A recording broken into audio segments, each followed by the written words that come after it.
Hey everyone, Path to Eternity here. I was chatting with somebody on my Twitch stream this week who was asking some basic questions about GINA.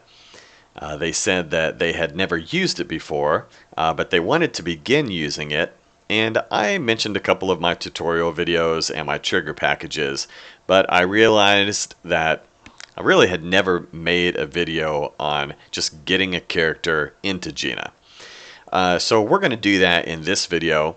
I am logged in here to the test server on a test shaman character that I have named Alchemy Cost, and I am logging is on, which is required for this, and I already have GINA open to a trigger that I want to work for this character. We'll look at this. We'll look at GINA here in just a minute.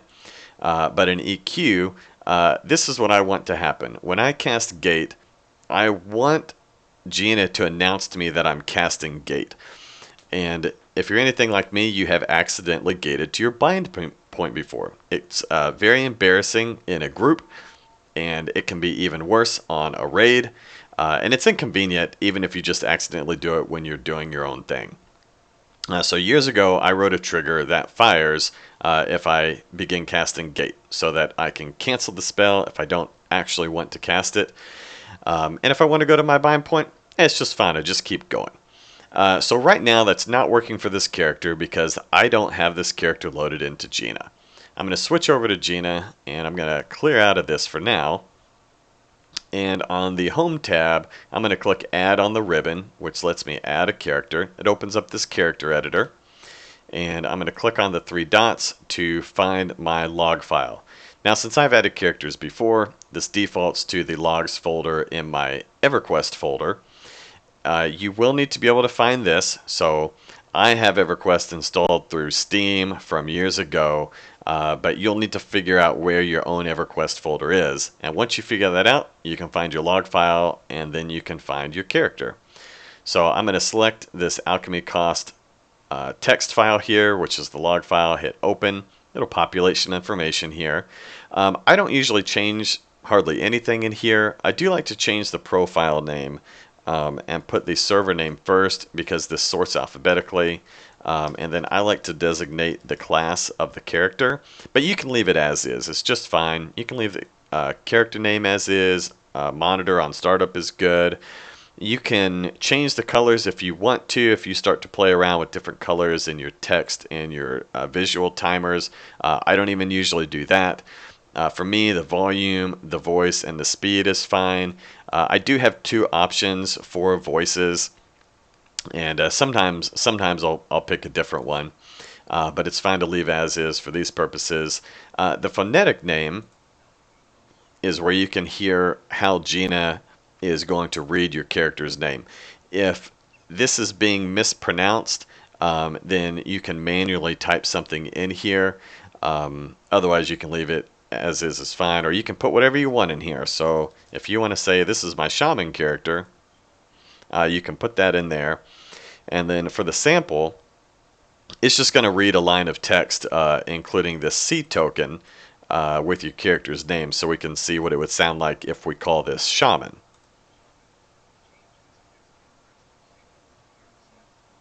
We're going to leave it as is for this video.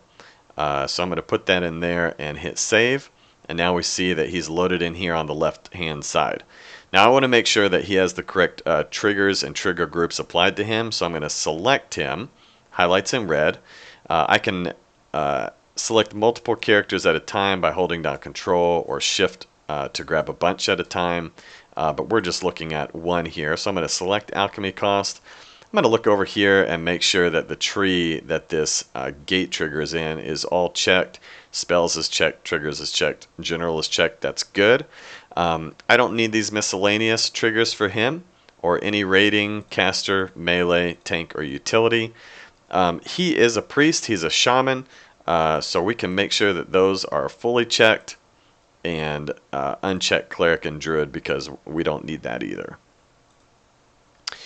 So I've got this good here, and now I'm going to switch back over to EverQuest. I'm monitoring his log file, and I'm going to cast Gate and make sure that this fires.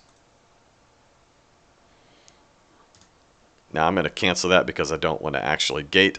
But that's how you get a character into GINA and make sure that the triggers are applying to the character. The one final thing that I want to mention is that if you don't want to monitor a particular character at a given time, if you click on this little stop sign here, it will change the character to gray. And even though the character is in here, has triggers and trigger groups applied to him, I go back into EverQuest and go to cast my spell, you see that it does not fire. So I'm going to go back in here and turn that on.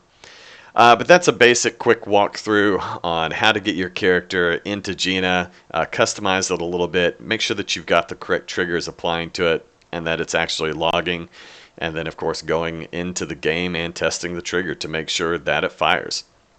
If you have any questions, leave those in the comments and I'll do my best to answer. But as always, I appreciate you watching. Thank you so much.